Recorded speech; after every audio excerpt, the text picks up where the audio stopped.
Retirement is often called as the golden phase of our life, but golden it remains only if we prepare for it wisely. In the hustle and bustle of careers, goals and responsibilities, we sometimes forget to prepare for that phase when income may slow down, but our dreams and needs never. Retirement planning is not just about securing your finances, it's about securing your dignity, independence and freedom for ourselves, our families in those years. And speaking of freedom, Goa itself teaches us so much about life. Here time slows down, moments are savored and life feels beautifully content. That is exactly how we all imagine our retired years to be: calm, fulfilling and secure. And today this awareness session on retirement planning with NPS is one step towards that vision. Guiding us on the important journey, we have with us some of the most respected leaders and experts. Before we proceed with today's agenda, it gives me immense pleasure to take a moment to warmly welcome our distinguished guests.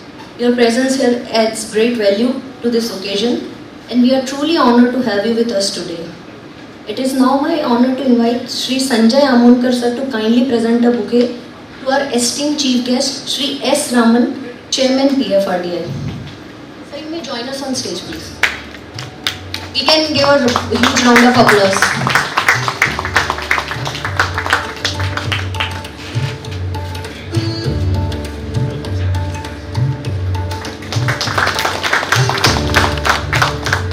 Sanjay sir, please be with us on stage.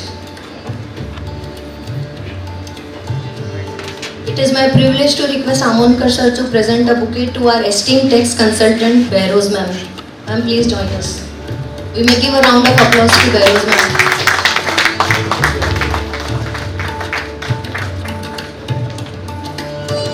I would now request Sri Sumit Kumar CGM PFRDA to please, sir, the role is reversed now, to give a bouquet to Amonkar sir.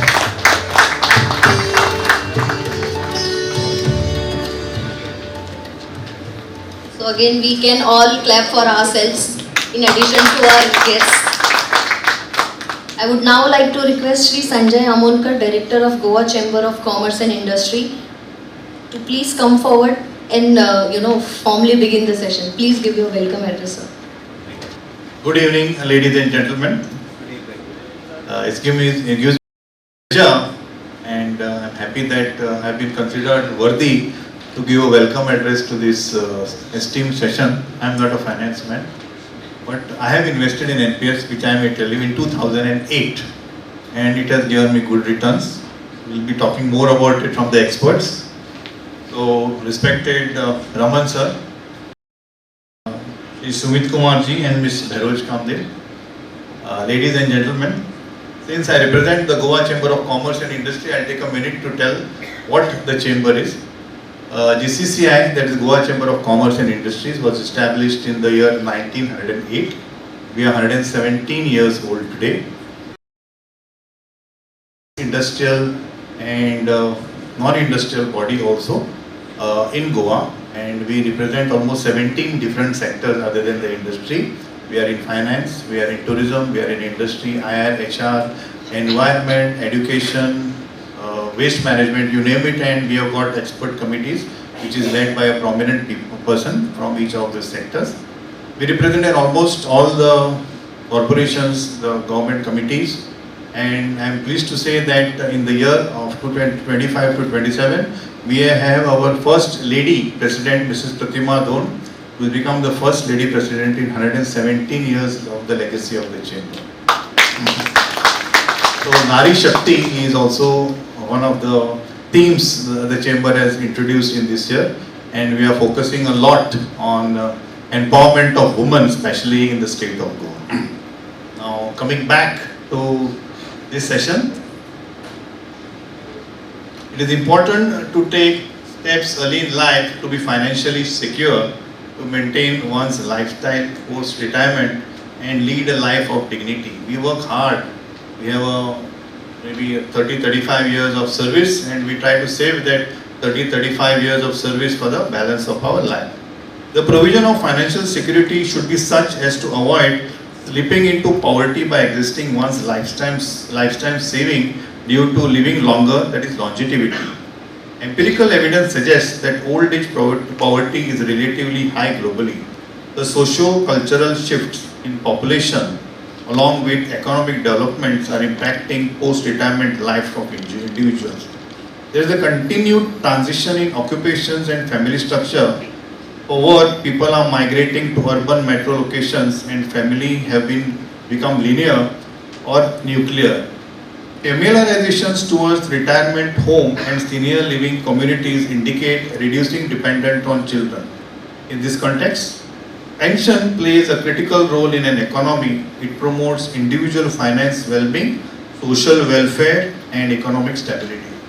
As you know, today India is considered one of the youngest countries with an average life of 28 years. But this is a very short time of maybe 20 years. It is expected by 2050 that India's elderly population is expected to be 20% of the total population. That means one out of every 5 citizens will be requiring retirement income support either from the retirement schemes subscribed by them during employment or will have to rely on the government exchequer if not lend for it. The composition of a labour force indicates its own challenge to retirement planning. As per Ministry of Labour, 93% of the labour force, about 57 crore, is the unorganized sector where there is no statutory provision for social security. The rise of the GIG economy and digital platforms has redefined the character of our labour force.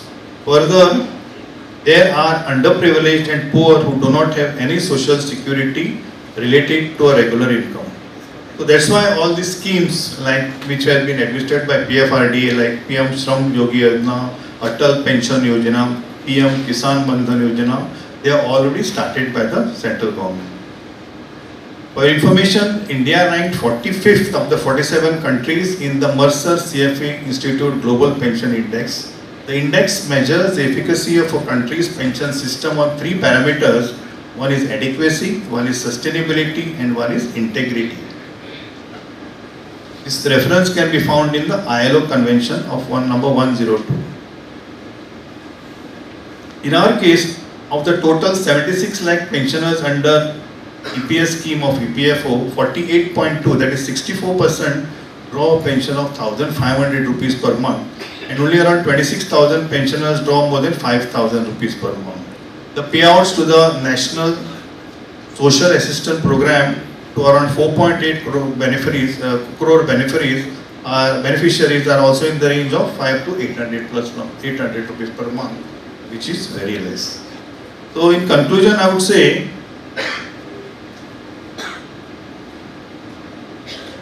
that with the share of aged population rising globally, a key concern is on the fiscal impact of population aging and making arrangement for funding old age income security. In our context, the aim should be towards a retirement income system with full coverage of workers, which is both financially and socially sustainable. It is interesting to note that developed countries which had established pension systems much earlier than India are addressing this challenge by encouraging greater participation and enhanced contribution towards retirement savings and also promoting employability of the older workers to address labour shortages across many sectors and occupations. The Code of Social Security 2020, which replaced the 9 central acts including EPF Act of 1952 and Unorganized Workers Social Security Act of 2008, is expected to bring in the much desired changes to expand coverage. Many countries have also tried enrollment of workers to pension schemes to increase coverage. To conclude, there is a need to strive collectively so that the elderly citizens of our country are enabled to lead a dignified life. In this direction, pension becomes necessary for all. With that, I once again welcome you for this interaction. We get enough queries and we'll be able to answer them satisfactorily. Thank you so much and let the program continue.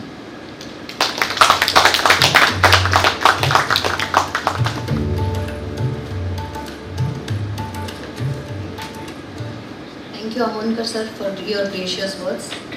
They say true leadership is about creating secure pathways that others can follow. Carrying forward this vision of financial security for all citizens, we now turn to our esteemed chief guest, Shri S. Raman, Chairman PFRDA. Raman sir will deliver the keynote address, sharing his perspective on why retirement planning is not just important but essential in today's economic world. Please join me in welcoming Shri S. Raman sir with a big round of applause.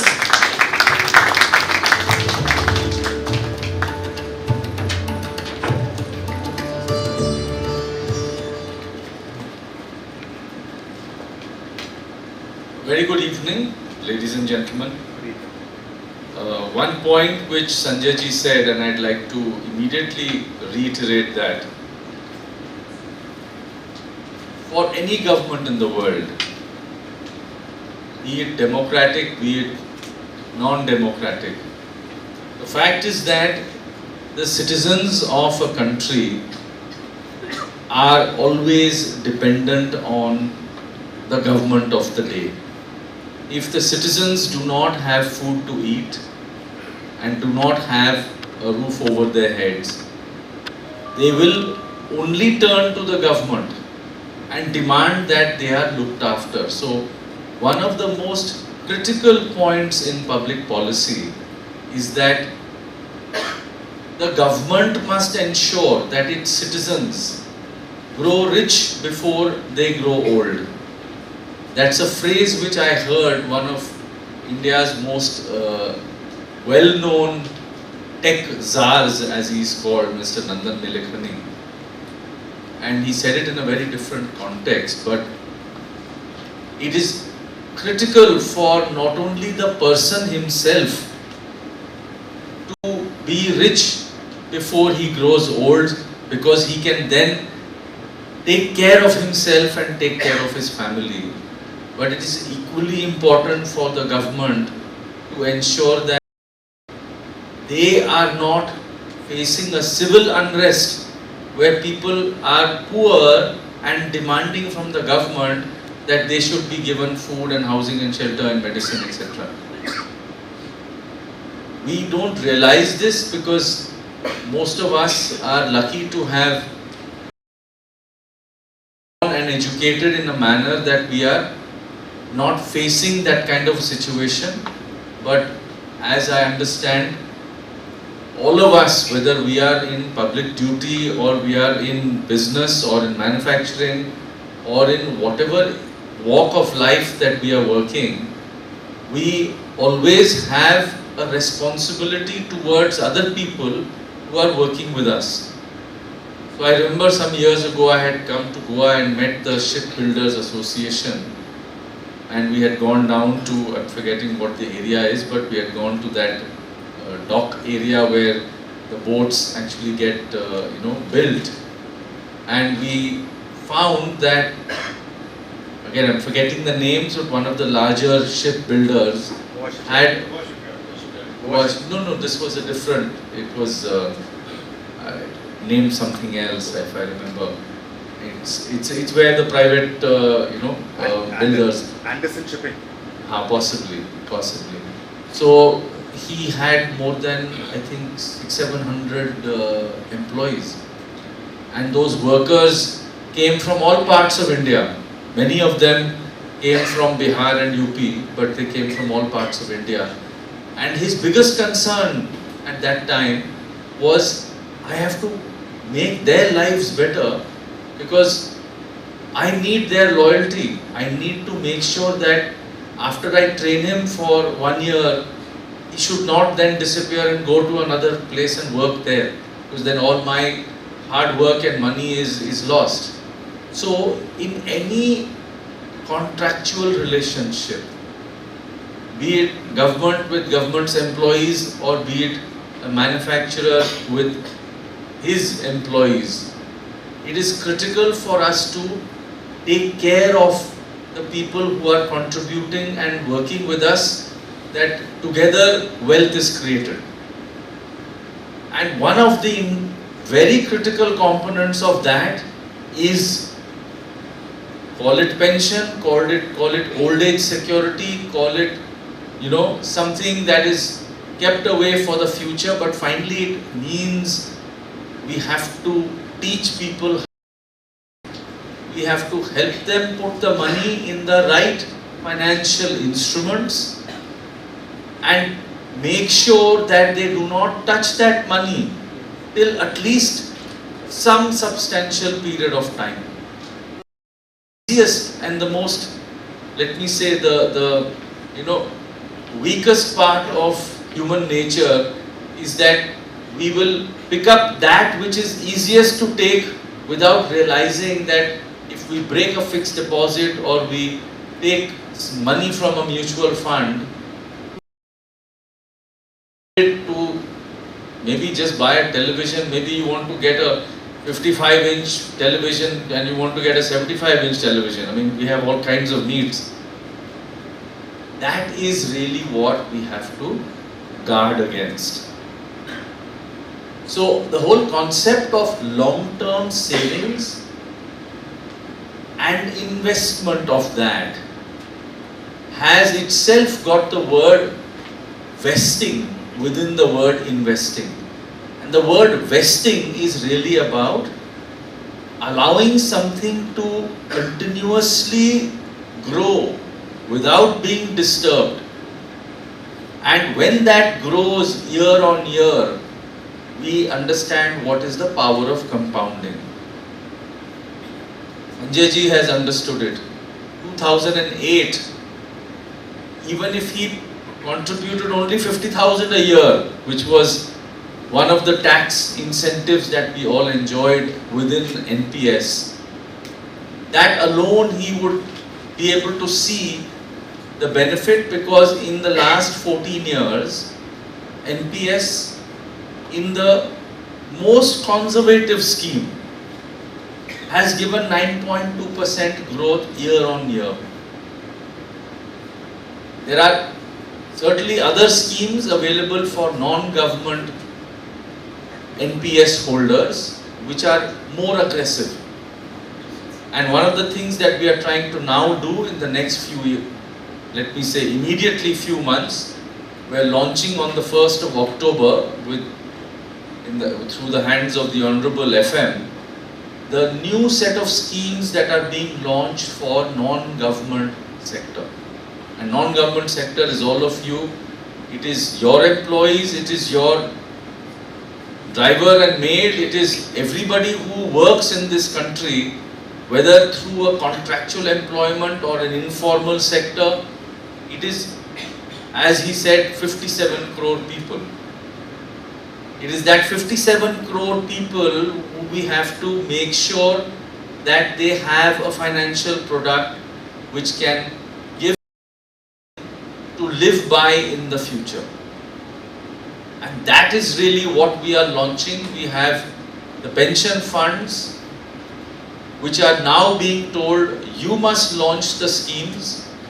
We have about 14 or 15 new schemes that the 10 wish to launch. We have just given them the approval today.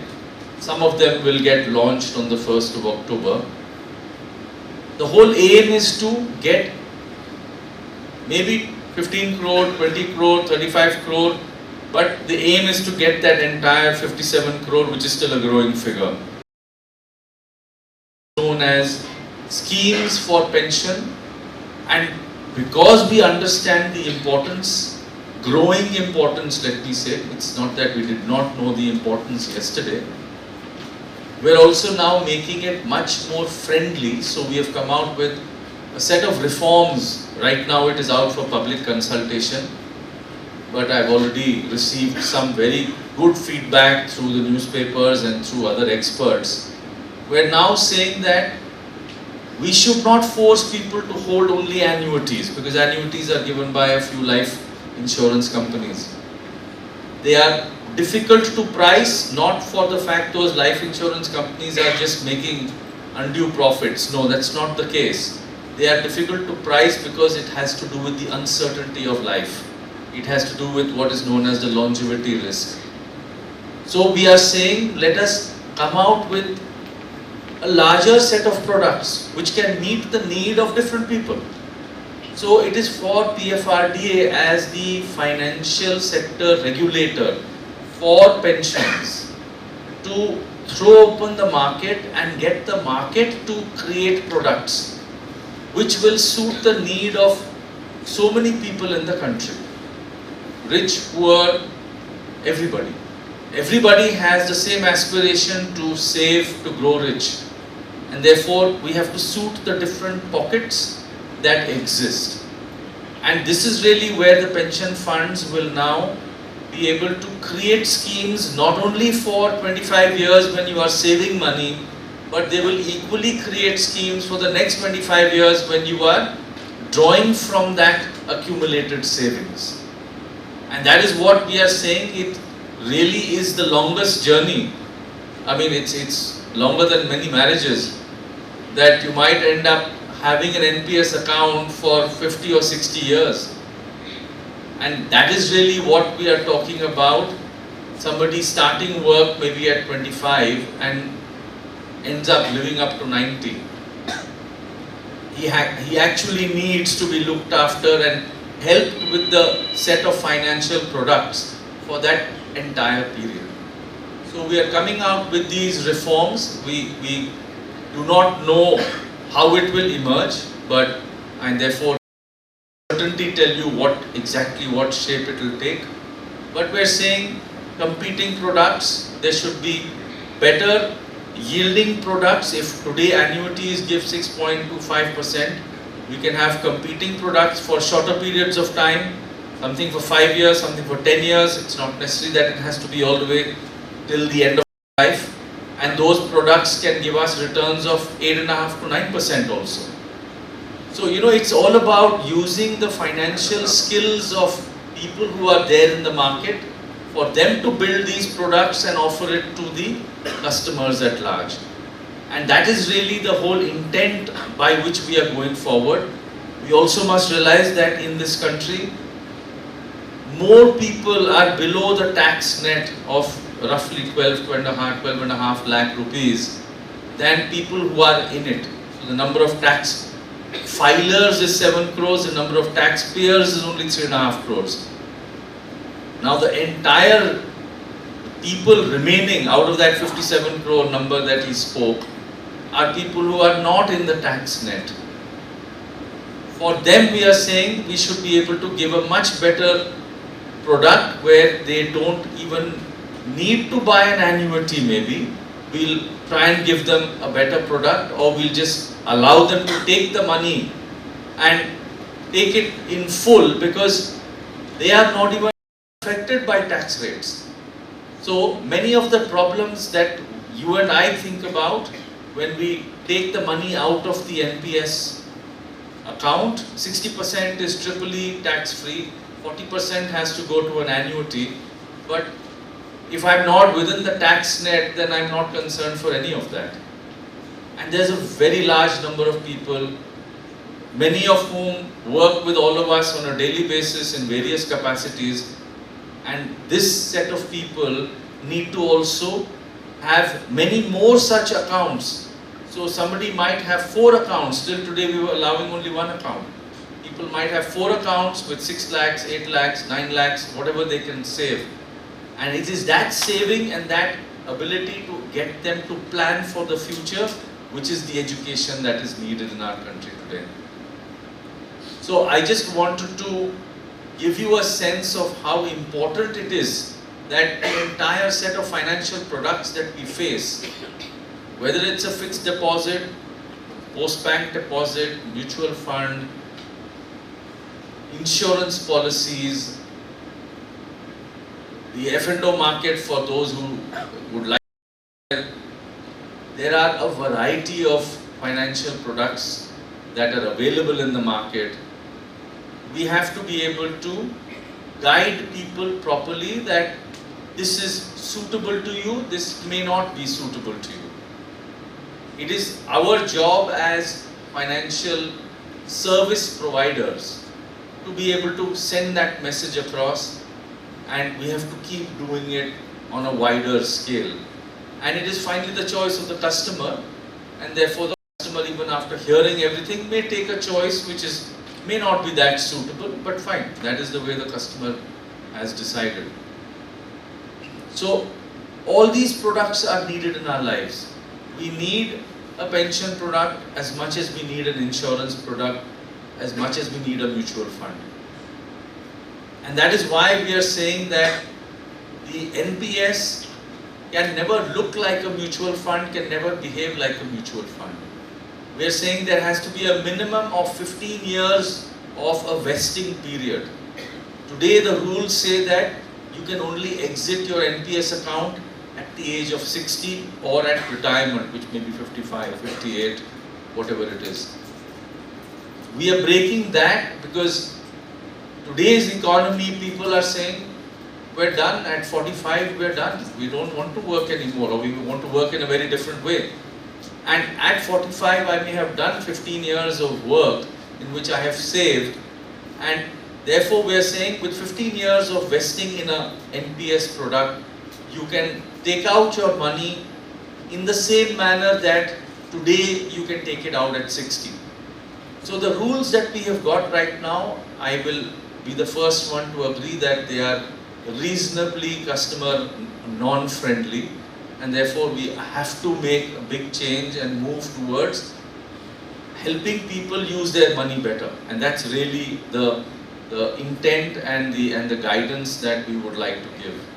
We're also saying that people do not stop working at 60. At 75, I have met so many people, largely in the financial sector, who are continuously working, very happy to continue to work, and therefore we are taking the age of continued presence in the NPS system, which today is 75. We're now saying that the age can go up to 85.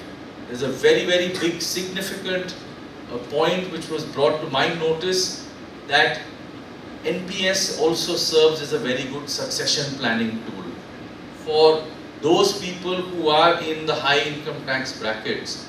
It's one of the best ways for transferring your to the next generation through a succession plan. In the event of a death before 85 years and you're in the NPS system, the entire money just transfers to your successors without any tax at all, because there is no capital gains at all within the NPS system. It is only an income transfer. When it goes into the hands of that other person, what that other person does with the money will determine taxability or otherwise. So there are multiple things that we need to bring within the NPS system. We need to have the ability portal of NPS linking with a portal which will help you write wills. It will bring you the entire sort of legal documentation for completing your own wills and other such succession planning documents that you might want to put within the system. So there's a lot of work that we are thinking of doing, and we are really looking at the entire thing becoming sort of a, sort of cradle to grave kind of a concept where NPS is available for the benefit of people for a very long period of time. So I will not take any more time because we have a very interesting set of speakers, but I thought it's very important for you to carry forward this message, and I certainly would like all of you to make sure that the people in your workplace certainly get the benefit of NPS, and that's why we've also come up with a sort of All India campaign which is currently running, which all talks about NPS Zaruri Hai, and that's the tagline. And it's really surprising that the NPS Zaruri Hai tagline has been there for much longer, but it's the mutual fund Sahi Hai which all of us know about. So anyway, that's the new sort of mantra that we are also going to put forward and make sure that all of you remember that. Thank you so much.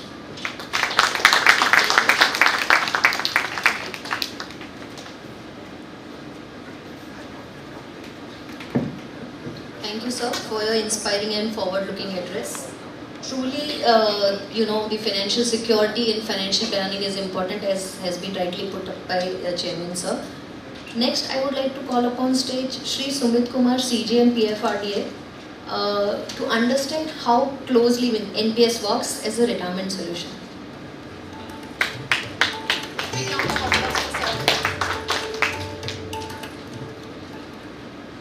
Good evening, all of you. Respected dignitaries on the dais and distinguished invitees. I would like to thank GCCI and Industrial Center Goa for arranging such a nice session today. So today I will talk about NPS as a retirement and why this is necessary for each of the people in India.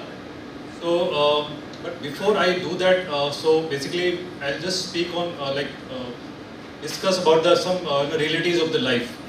So basically, before I begin about the technical session on the NPS, so I'd like to activity with you. So just coming down here. So maybe I'd like to have one or two, at least 3 people as a volunteers can come here. So that would help us. So maybe 3 people, can you raise hand and come up? You can come here, sir. Thank you. Some young people who can young. आपके अलावा आप you are young, sir. I'm going to get my NPS next year. Oh. Our sir So, said no, 80 till 85 it is there. Age is just a age is just a number. So this, we want 2 more volunteers to join us. 2 more volunteers, please. She's coming down, please. Nari Shakti. So, Nari, yes. Sir ने बोला था वैसे. Lady, please. One more. 1 more, please. So maybe person sitting there with specs. Yes, sir.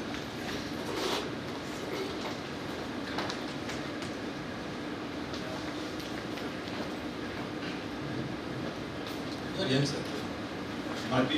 I'm older than you for sure. I'll be older than Mr. Raman also. So, so I have some question for you. So, if what happens if I give you some big amount to you, say today I'm giving you say 10 lakh rupees, and you have to tell me what will you do with that amount for your future years, right? So, just think. I'll just come one by one. So, before we do that, we just take one introduction now with the names only. So, what's your name, sir? Yeah, myself, Ravindra, Assistant General Manager, Bank of Baroda. Thank you, sir. My name is Sarvainis. I'm in the business of financial product distribution, specifically mutual funds. Great. Thank you. I'm Priya Bhagat. I'm Deputy General Manager at Goa Shipyard. Thank you. So I'll start with Mr. Ravindra. Yeah. Please. So what will you do with that 10 lakh rupees? So definitely I will put it in some investments, some money. What kind of investments? Can you just specify? Maybe you can. That's up to you. What? Some amount I will put it in bank. So some amount in bank. So FD. Mutual funds. Some amount I will put it in gold. Gold, mutual funds. Very good. Bank That's fixed it. deposit. That What? will be there. So I'll come to you, sir. So now please tell me. So what's your? All into mutual funds or somewhere else? Well, I'm biased towards mutual funds, but it's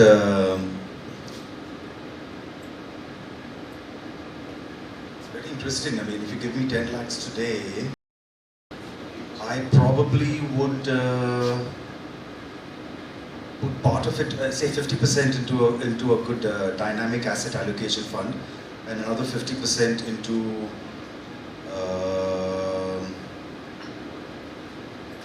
commodities, gold or maybe silver. Great. Thank you, sir. I think I'm the only one representing women, so I think out of that 10 lakh, 1 lakh I'll keep it aside for many things which women will agree. And apart from that, I think my straightaway 5 to 6 lakhs will go in tier 2 of NPS. Wow, that's great. Because that is where I've been investing for a long time, and I know that I have an option till now at least that I can shift from tier 2 to tier 1 anytime. Anytime. Absolutely. So it gives me a flexibility with an aggressive Right. So that 6 is a lakhs plus 1 lakh, so 7 lakhs. 7 lakhs. Still remaining. And rest will go either in gold or tier 1. Thank you so much. So basically, so whenever you have funds, so it's basically it goes to some investments somewhere. But when we so it happens with all of us basically. But with these answers, then it will come to any of us. If anybody will stand up here, so they will give these simple kind of answers, and that's a practical. But one thing that we do not realize is that nobody is saying that we will give some portion of this amount to our parents, right? So actually when we grow old, so do you think that our children will be there to help us? No. So they will have some funds, whether they will come to us or they will just invest in gold and silver or maybe mutual funds. So that's the point, that's a reality that each one of us has to see right now and see what can we do to save that retirement life so that we can have a same dignified life that we currently living right now. So thank you so very much for coming here and so explaining. Can I have one point? If you enjoy yourself, excuse me.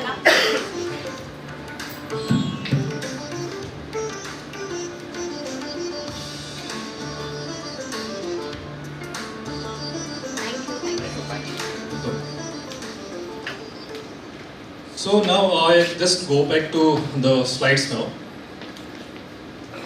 So one reality that we just have seen. What are the other realities? I think two distinguished speakers already talked about these realities. So India is growing fast, but it's also aging fast. And as the UNDP report, it states that by middle of the century, almost 20% of the people in India would be more than 60 years of age. That means every fifth Indian would be like more than 60 years when we reach 2050. Then we have increasing life expectancy. Currently it's like 67 to 68 years, but by middle of this century it would be close to 75 years with the advancement in medical technology, and people now are looking more into their health, they're investing more into health. So basically the living longer won't be to 75 years, maybe next 20 years. Then world over we see that people are even a lot of governments are moving from defined benefit system to defined contributory pension systems. In fact, India has shifted that for the government employees. It shifted in 2004, and so that means people, governments across the world, they're not taking care of because there's a lot of money that they have to take from the exchequer to do the social security part. So apart from that, we with the rising middle class of India, so we have a lot of people. So we have raised our own quality of life, and that is the reason. And we want to keep that till when we reach beyond 60 also. But beyond 60, when you reach basically, so say for example, if 60 are say 10 or 15 or 20 years away from somebody. So when we see the inflation in terms of the medical expenses, so it's more than double digit in fact. So we have to. Right now, this is the right time that we need to, immediately start saving for ourselves so that we can have a dignified retirement life later on. So what will help? So what kind of instrument or what kind of pension scheme will help to reach your goal? So basically, it's the NPS is considered to be one of the best retirement tools currently in India. And so I'll just show you one by one, like how you can enroll into it and what are the main features about it and what are different, features of NPS which will help you, to grow your retirement corpus very fast. So basically, Government of India, so they introduced NPS after studying pension systems across the world, and they introduced NPS for government sector employees in 2004. So this was extended for the all citizens in 2009, and later on it was also extended to the corporate sector in 2011. And so under NPS, basically, we call it an unbundled architecture. That means it's unlike mutual fund where one entity is taking care of everything like your investment, record keeping and exit also. So we have different intermediaries who are part of this system, and they have been taken care of this system very well for the last almost 20 years now. So under this architecture we have separate distribution which we call as points of presence, which are normally the banks and stock broking houses. Few pension funds also, they have also come up now. They distribute NPS now. Then we have record keeping agency, which is which currently we have 3 agencies which maintain the record. Just like we have mutual fund registrar, so we have record keeping agencies which maintain this data. CAMS, FinTech and Protein, these are part of our ecosystem. Then we have trustee bank, so which is basically the banker to the system. So currently Axis Bank acts as a banker to the system. Then we have pension funds who manage your contributions. So we have 10 pension funds which are large, considered to be one of the best companies in the financial sector world. Then we have one custodian who takes care of which takes custody of the securities which are invested under the NPS. So currently Deutsche Bank acts as a custodian. Then we have annuity service providers. So at the time of exit you get some amount as a lump sum. Another part you have to purchase annuity. Then we have almost 15 companies which provide annuity. So out of that you can purchase from any of these companies. So they are basically registered companies by IRDA, but they are empaneled by PFRDA to sell annuities. Is there an OMO option for the annuity? You have an open market option? It does exist. Yes. There is, okay.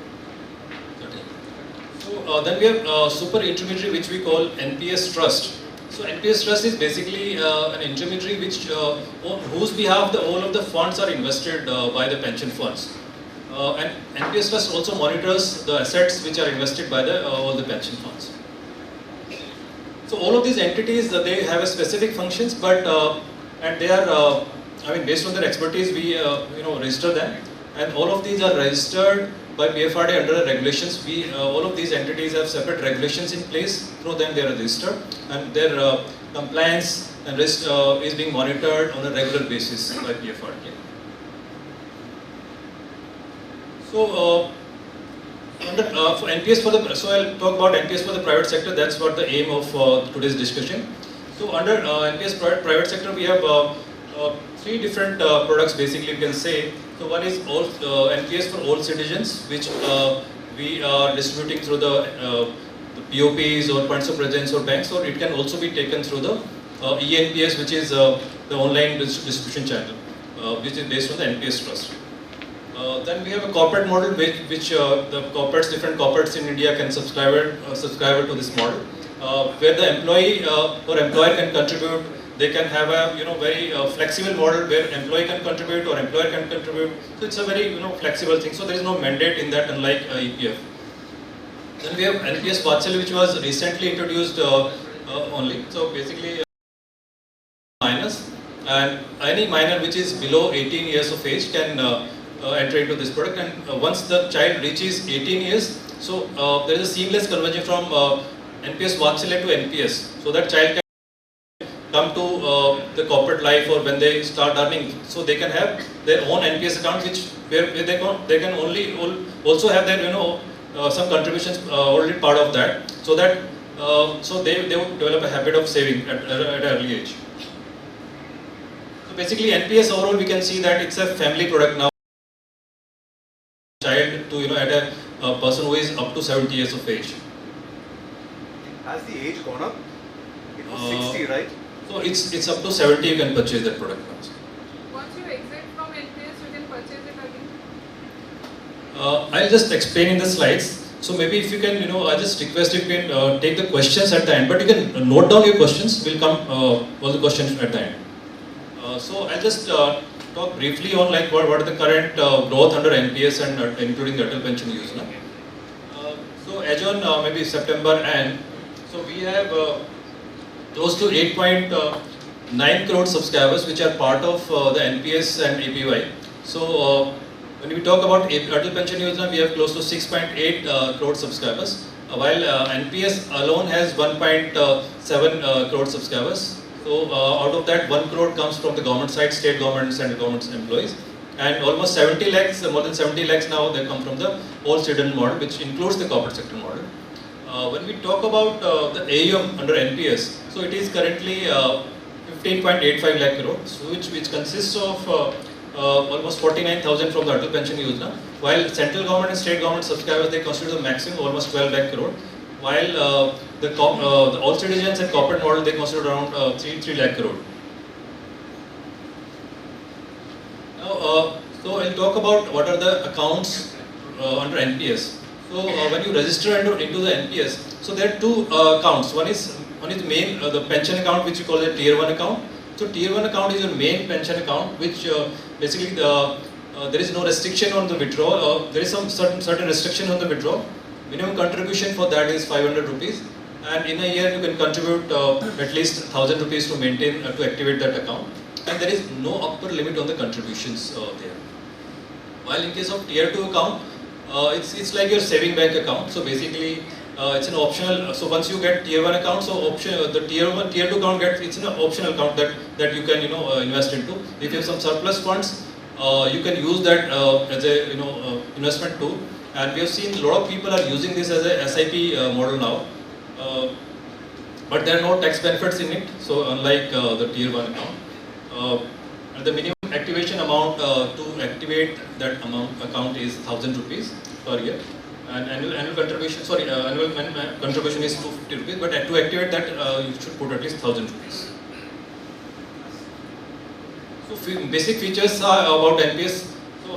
So as such, given very attractive returns so far, almost 13% into equity, scheme equity, and so I'll just come to the return part separately. But it has gone across all the schemes. There has been a lot of good returns.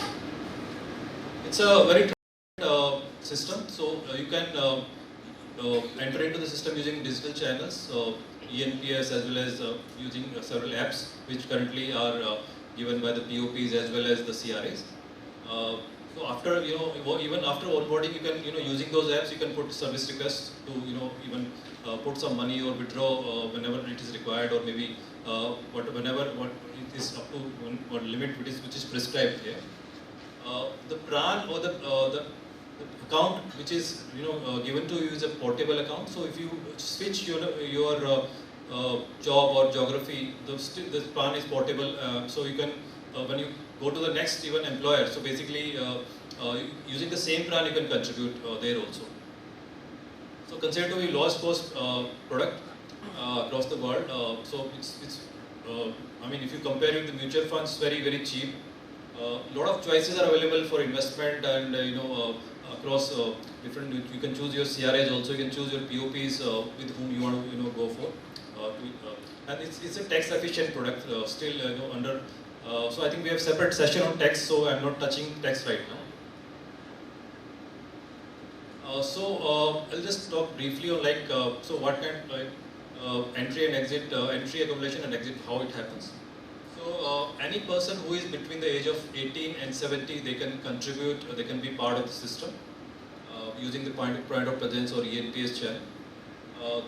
Once they start contributing, their funds are invested by the pension funds, which are so you have to choose one pension fund, then and you have to choose your asset allocation based on that. Your units are assigned just in case of mutual fund, and then it will keep on accumulating the units, and at the exit you can withdraw that as a lump sum, part of that as a lump sum, and part of that as an annuity.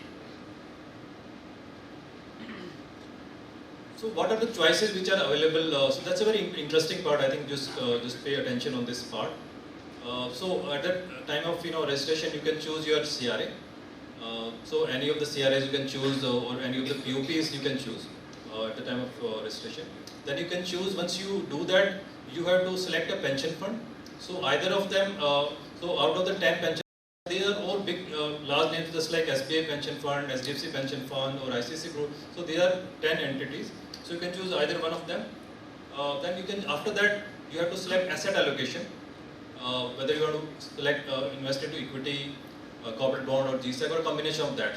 So I'll just come to, I'll just show what are the that you can choose into the next slide. So what are the investment choices which are available under NPS? So first is active choice. So if you are much aware of the market, you can time the market, then you can make your own strategy. So we have different schemes, 3 schemes basically. One is scheme E, which is equity, scheme C, corporate bonds, scheme G is government securities. So under equity you can choose maximum up to 75%, while in case of corporate bond and GSEC up to 5%, 100%, and then We also have this alternate investment which is slightly risky, which goes to AIFs and REITs, InvITs, etc. Component.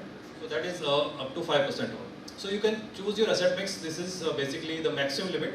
So you can, for example, you can just have your own portfolio and choose, say, I just want to put my, say, 30% into equity and rest GSEC and rest is equal. So that's your strategy, what you want to choose here. So now there are some subscribers which will say that, okay, I don't want to go for this, I don't know much about the market. So for them we have different option. So we have auto choice here. So auto choice may you have the life cycle funds. So there are three life cycle funds here.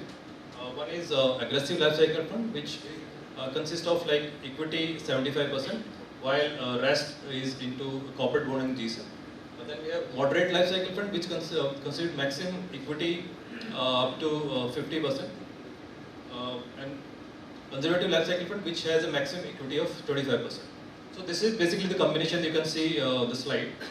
And the best part about these life cycle funds is this: at up to 35 years of age, this kind of allocation would stay. For example, equity at 75 for LC 75 would stay up to 30 when the age reaches up to 35. But after the age 35, each year the equity component would reduce by, say, for example, in LC 75 by 4% each year. It will come down to up to 15% when you reach up to 55 years of age. So similarly in LC 50, it will go down each year by 2%. LC 25, it will go down each year by 1% and goes to up to 10%. So this is how it will work. Now there was some feedback from the stakeholders or some that they want more participation in equity, even using the life cycle funds. For them, we have introduced last year only a balanced life cycle fund, so which basically says that the reduction in equity would start not at 35 but at 45 years, and at 60 also you will have an enhanced equity allocation up to 30 years. So that's slightly more aggressive kind of life cycle fund. Now further choices, you can choose, you can change your fund, pension fund. For example, you are currently selecting, say, SBI pension fund, but you're not happy with the performance. So there is a website which can show you the performance of these pension funds, which is NPS Trust website. You can go there and see how these pension funds are performing. If you're not happy, you can choose other pension funds. Now, one more thing that asset allocation wise also you can choose a different pension funds. For example, in equity, you have seen that over the period of say 10 years, some particular pension fund has given a excellent performance. So you can choose that for equity. Corporate bonds, some other pension funds have given best returns. You choose that fund for that particular kind of corporate bond or maybe GSEC. So that's how you can also choose that. So apart from that, investment option. That asset allocation option can be changed 4 times a year. If you want to time the market, if you think that okay, equity is going down, so you want to just shift, so you can do that 4 times a year. So that's another flexibility that's been introduced into the system. Now, so these are the returns that you can see of different schemes under NPS. So we have scheme equity, which has these schemes are basically average returns of all the pension funds combined together. For the last 15 years, it's almost given more than 13% return. Corporate bond around 9%. GSEC 8.8%. Then we have a hybrid. There is a composite scheme which is basically for the central government employees, and there is another scheme which is for the state government employees. So these composite schemes which have an equity component of 15% and rest into bonds. So they have generated return of 9.5% and 9.4%, which is good, even better than any other kind of such kind of product. Atal Pension Yojana, which was launched in 2015, they were given return 9.19%. So as I told you that you can, in case you want to see what kind of returns are available by the different pension funds, you can go and see the NPS Trust website. Now, so we have seen how to enter into the product, then how basically you can make investments, what kind of basically choices are there for investments. Now we'll see what are the exit conditions under NPS. So anybody who, whenever they enter into this NPS as a product, so they can go out from it even before 60 also, but the condition is that they have to, they can only take lump sum as a 20%, rest they have to utilize for the purchase of annuity. But if the amount or the corpus in the plan is less than 2.5 lakh, they can withdraw the complete amount. Now at age 60 or beyond that, they can take 60% as a lump sum, which is tax free, and rest 40% amount they can purchase annuity. And if the amount is say 5 lakh or below, they can withdraw the complete amount also. In case of unfortunate death, the complete amount can be paid to the nominee. And if nominee also wants to take, buy annuity, so they can, do that using the amount, and they can have secured pension here. Apart from that, we have also introduced systematic, lump sum withdrawal. So which says that, normally based on the feedback that we receive, that at 60, normally when the people retire, they don't want funds because they have funds from the leave encashment or gratuity, so they don't want to withdraw from NPS. So for these people, so either they can defer it, or they can take that as a systematically, they can withdraw on a monthly basis also. So that's also been introduced as part of exit system. So that's SWP. Yes, kind of, yes. We call that as a systematic lump sum withdrawal, so SLW. So this is basically an illustration that will show you if you delay your investment, so what are you actually losing. So I'm just taking one example. For example, so I'm taking example of say Khushbu, who is investing at the age of 35. So she started at 35, but somebody else. So for example, I started at 40. So what are the difference does it make by just delaying by 5 years? So Khushbu invested say 5,000 per year or per month for the next 25 years up to 60. And expected return on this product is say 12%. And by each year, I expect that there would be salary increment also. I'll increase my contribution also. So by using that, for the next 25 years, she will have a corpus of 2.13 crore. But if I'm investing 5 years hence, so I'm just delaying it by 5 years. So using the same kind of investment, but I'm just investing instead of 25 years, I'm investing for 20 years. So my total corpus at the end at 60 would be just 99 lakh rupees. So that's a power of compounding. That shows that if you're delaying it right now, you'll definitely lose it at the end. So it's better to start early. So some of the advantages for the corporates here. If you take NPS, so basically there is no formation of trust, there is no cost of joining. It's simply to administer, only POP will come and they will do the onboarding of the corporate and they will also start onboarding the employees. Yes. So only basically the corporate has to just do the administrative part of that. They will just tell like these are the employees and they'll just transfer the funds, total funds to the POP's collection account. Thereby it will directly go from that collection account to the different brands which have been opened by the POPs individually. So you don't have to form any trust. You don't have to take care of the administrative matters here. So it's totally managed separately without any hassles. So we have seen that a lot of employers are using NPS as a tool for retention. They also started giving their contribution themselves. A lot of companies which have started using as a retention tool. So far we have seen that almost 22,000 corporates have registered into the system, and we hope that more and more people would join so soon. So that's all from my side, from the product side. Thank you. So if you have some question, we can take after maybe we have next session. Thank you so much.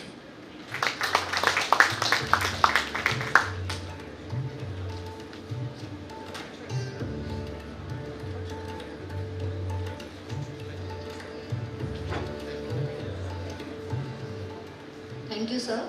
So, sir has very, in a very brief way summarized how NPS is beneficial and how it can, cater the need of different classes, be you as an individual or you're associated with any corporates, how NPS can come in and help you better.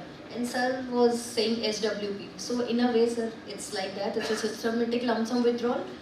You can defer purchasing annuity, and at the same time you can defer taking the lump sum, or if you wish to defer both, that also is there. So the kind of flexibility that NPS as a product provides in terms of choosing with whom you want to invest, how you want to invest. So right from entry till exit, all the choices are with the individual in whatever manner they have onboarded in the NPS architecture. So thank you, Sumit sir. Now next I would like to invite on stage Behroz ma'am. As NPS तो important है, but the tax aspect. Everyone we think about tax कैसा रहेगा, कितना पैसा बचेगा. So Behroz ma'am will explain that better. Give a big round of applause to Behroz ma'am.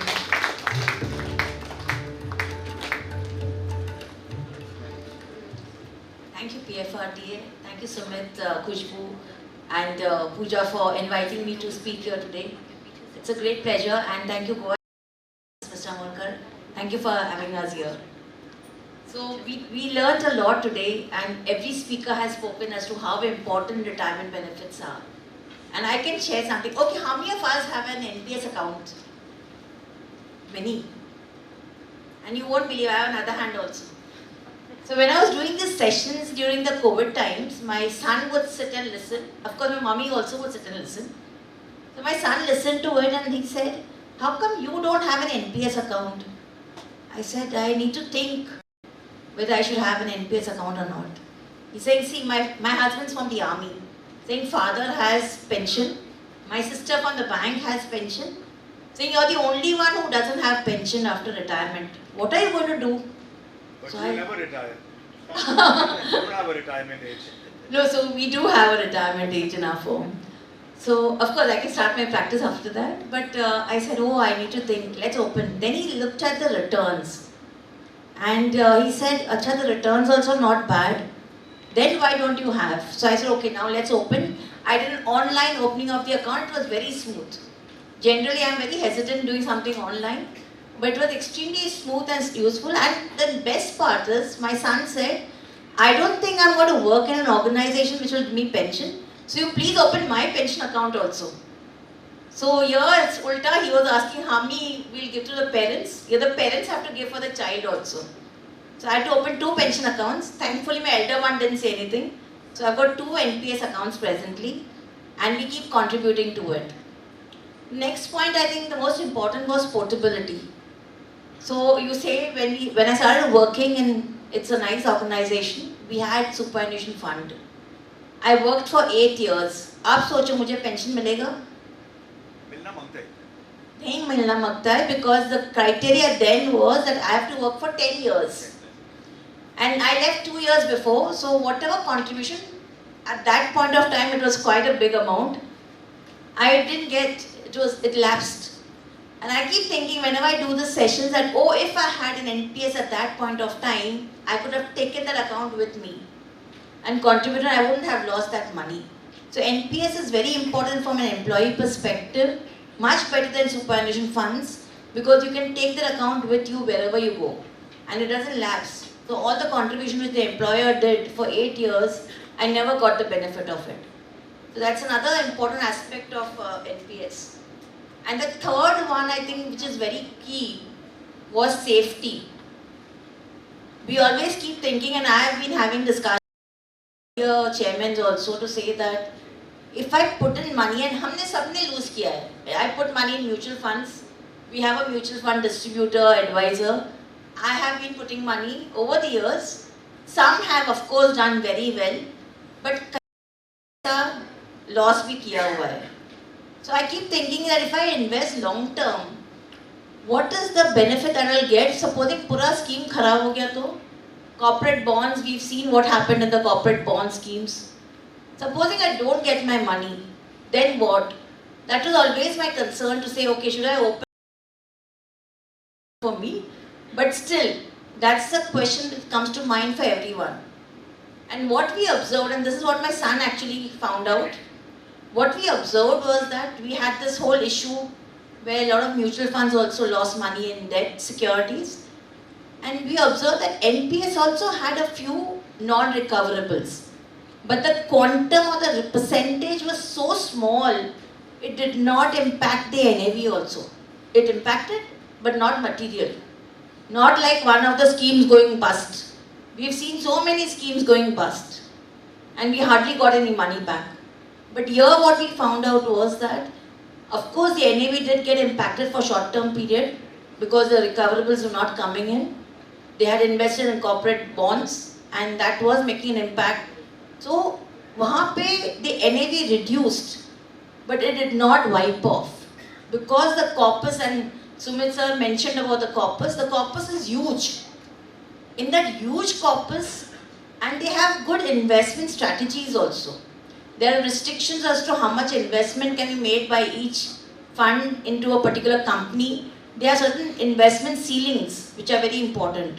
So I think considering all of that, then we said let's open the account. So that's for the NPS account as to why we should all have one. And of course now the tax benefits. How do I operate this?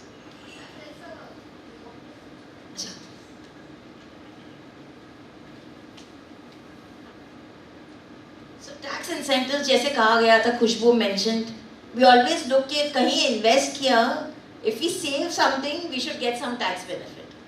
It's become so normal for us to say that in India, savings किया तो tax benefit मिलना चाहिए. And that's because we don't have government social security benefits. Since we don't have government social security benefits of the private, we always have this thinking that अगर save किया तो tax benefit होना चाहिए. Now in the new regime, we don't have so many tax benefits. Yeah, I was about to ask you that. Now, what happens in the context of the new regime? So we come. उन्होंने tax rates ही कम कर दिया है ना. So you don't really need to have, and that also is a good thing what government has done. You induce savings. Of course, you induce savings by tax, but you induce savings for the return that it gives you. See, what do we look at it when we do investments? And I think we have many financial advisors here who will be able to tell. But whenever we look at investments, we see return on investment. Now, return of investment, whenever we look at net of tax return of investment. So, वो भी बहुत important है to see. Whenever you say a return is so much, like a fixed deposit return is 8%. But if I'm in the bracket of 30% plus, my return is not 8% because I'm paying tax on it. 5.6. Yeah, 5.6. So we have a person who knows that return is so much. Therefore, is fixed deposit good? Should you put in mutual funds? Should it put in tier 2 account, which is there? So all of that comes into question to say, where should you make investments? Look at the risk, look at the return net of tax. So we will be covering aspects of tax incentives for the NPS holders and also for the employer. Whenever we look at tax, we look at the 3 events that happen when we invest money, when the money grows over the years, and on the withdrawal. So all of that has to be looked into. And a very important factor from an employer perspective, employer's contribution is fully allowed as a deduction now. Earlier there was a little gap in it. It was restricted 10% of salary, even though central government, state governments, institutions used to contribute 14%. And actual में था, PSUs used to contribute 14% and get a deduction for 10%. So that's when they made a representation that we are contributing 14%, give us the entire deduction. So the employers get the full deduction irrespective of whether the employee is under the old regime or the new regime. So employers' contribution, pura deduction milta hai employers ko. So that's very crucial because they are getting a tax saving when they are contributing this amount. Then we look at taxability for the employees. Employees' own contribution which you have, all citizen accounts which you have, annual accretion and the withdrawal. So this is under the old regime. You still get deduction under the old regime. So you get deduction under 80C, which is the limit of 1,50,000. NPS also gets covered in that. So up to 1,50,000 is there. Additionally, you also get deduction for 50,000 when you contribute for pension funds only. And this was the 50,000 which all of us took into account when we are contributing. That was an incentive, and hope that government now again thinks of incentivizing us. in the new regime. So new regime, you don't get any 80 deduction. Even NPS Vatsalya, which was a scheme which has been recently announced, and NPS Vatsalya is unique in the sense, of course, if you know tax, if you put in money for your children, whatever income is earned on that child earns that income, it gets clubbed with the parent. I don't know how many of you all would be knowing it. So, if I have my son ke naam, not a major or minor. Because of the PAN card. So PAN card is a facility for it, but minors have PAN. Yes. But there's a law, section 64, which says very clearly to say,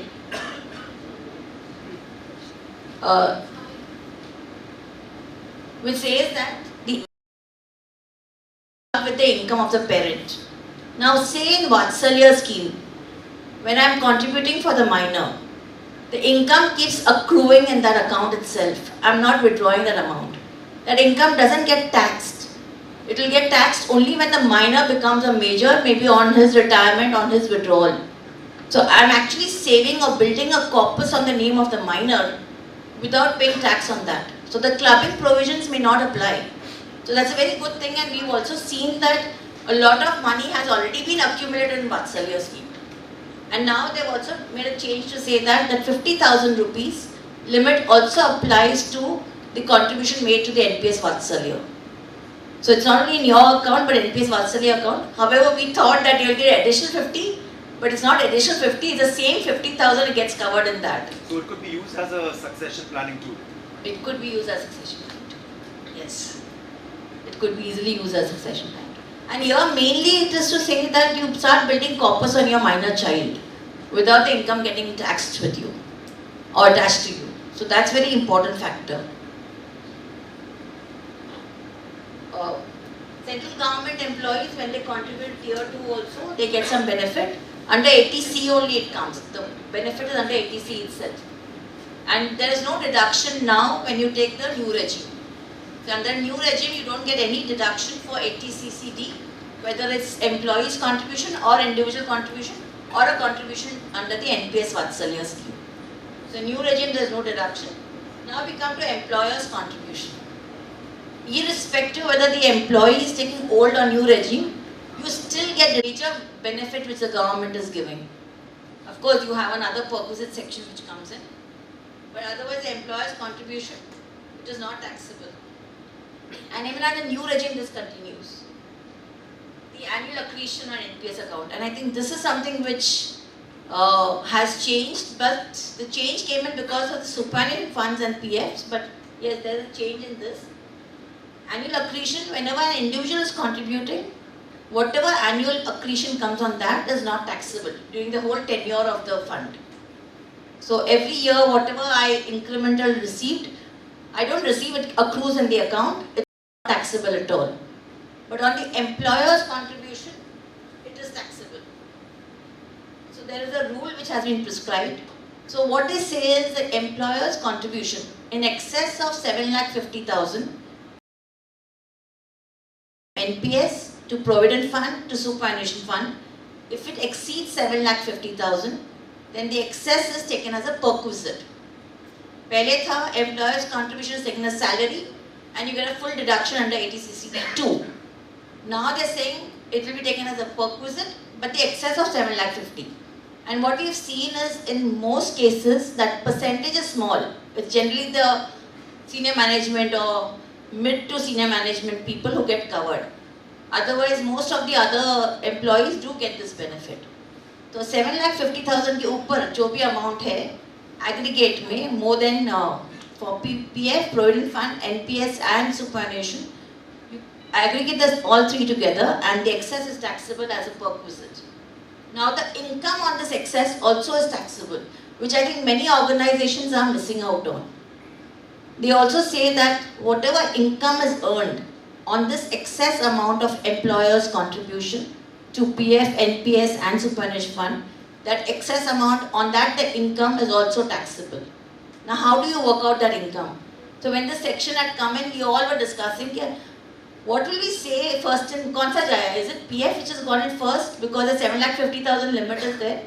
Or is it NPS which has gone in first? How do I count the excess? So they came out with a very good formula. They said, no, you take the average of all three.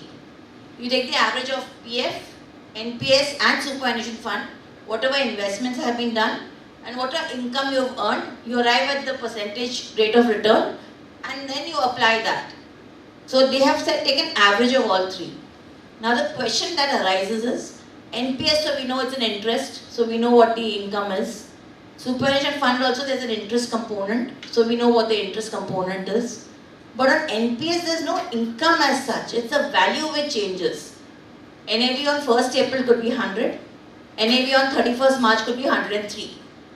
Now is that 3 rupees the income that I have to take into account? Or should I say there's no income? So there's a mixed practice which companies are following now, what to think, but our view is that the 3 rupees is the income which you should take as an average on the opening and the closing balances in the NPS account. But this is there, so anything in excess of 7,50,000, the income on that excess also gets taxed, which I think most people should realize it. And they've given a formula for it. Now we come to partial withdrawal. Partial withdrawal, Sumit sir mentioned that during the term itself you can withdraw. And in tax also they've given a benefit saying that anything that you withdraw from the employee's own contribution up to 25% of the employee's contribution, not the employer contribution. 25% of the employee contribution which you withdraw during the term of the fund, it's not taxable. And that's because you could have there are specific reasons for which you can do the withdrawal. And once you withdraw for those reasons, then that much of exemption you'll get. The only issue which comes in here is the words uses employee in the tax section. Because earlier it was only for central government employees. Slowly the all citizen model came in. Now when the all citizen model came in, I have also invested. If I need something to withdraw for myself, will I get this 25% exemption or not is a question mark. We believe it should be allowed because the intention was not only to cover employees as such, but yeah, there is a doubt on that. Next is final withdrawal. And this, I think, he mentioned in 1 year's time he's going to withdraw. And I'll come to it. So final withdrawal, very important to note here. I didn't say I'll withdraw, I'm eligible to withdraw. Correct. No, agreed. So, okay, we'll come to his point. He is eligible to withdraw in 1 year's time, but the 10 lakh which he is getting, he was not going to invest in that. Of that, he said he's going to invest in mutual funds. Now, can someone tell me, from a tax perspective, forget assuming the returns are the same, assuming the return in mutual fund is the same, and the NPS is the same, from a tax perspective, what should I have done? Dumped it into NPS tier 1. Dump the whole amount into the NPS. Dump the whole amount into NPS tier 1. So that you get the 60% tax free 1 year down the line. Absolutely. So, if I put in mutual fund, मैंने 100 रुपया mutual fund में रखा, after 1 year that 100 रुपया has become 110. 10 rupees is my capital gains. 1 year long term, assuming it's long term. On that 10, I'll have to pay a 12.5% tax. Not for the first 1,25,000. Yeah, but I'm assuming we are all higher than 1,25,000. So, assuming I'm above 1,25,000, I'm assuming it's long term, I would have paid 12.5% tax. Now, here's a case where if I would have put in the NPS account and then withdrawn after a year at the age of 60, because his account is already there for a long time. It's not that it's a new account. Usme he's put in some money. It would have come to him 60% tax free. So the 110 में से 60% he could have withdrawn without paying any tax. 40% of course he has to take an annuity. Now that 40% annuity which he takes, that also is tax free. So when I buy an annuity, I'm not paying tax on that amount. The annuities that I receive month on month after, see if I had taken the money on maturity and put in somewhere else, whatever income I would have earned, even a fixed deposit, interest would have been taxable. Mutual fund income would have been taxable. So income, subsequent. I beg to differ. For the sake of discussion, Yes, of course. Allow me to say this. It is taxable, but at a lower rate, 12.5%. That's the gain, not the income. Exactly, the gain. Whereas on the NPS, the annuity amount coming to me is clubbed with my other income and I'll be taxed at 30%. Correct. So in that sense, an NPS is not very tax efficient. Okay, so we'll come to his point. If you look at it, if I get a gain, so generally now what people are doing is, they are putting mutual fund in the growth scheme. If I put in growth scheme, I don't get income. But मुझे तो हर महीने पैसा चाहिए, but I still don't get income. I can do a systemic withdrawal plan. I can do redemptions every month. Nothing stops me from redeeming every month. There will be some cost attached to it. NAVs may change, but I can redeem every month. So what he's saying is here I am redeeming and getting capital gains. So if it is long term, it's 12.5. If it's short term, it will be 20%. If it's equity oriented funds, if it's not equity oriented funds, then your normal tax rates will apply for short term. So basically he's saying you keep for a year and then withdraw, but हमें तो हर महीने पैसा चाहिए. So first year में शायद problem हो सकती है, because I need money on a daily basis to spend. So I need to do that. So we need to do an analysis to say, arithmetic calculation करना चाहिए to say how much I should withdraw. And that's what Sumit sir mentioned, that you don't withdraw the entire amount. You can defer the lump sum withdrawals, you can defer the annuities also. So you defer and then start withdrawing. But like he mentioned, yes, if it is capital gains, the tax rate is lower. And that too, it's only if it's equity oriented fund, mutual funds, not all mutual funds. So you have to look at which fund you're putting in. If it's a balanced fund, if it's a debt fund, you're not going to get the benefit of lower rate of tax.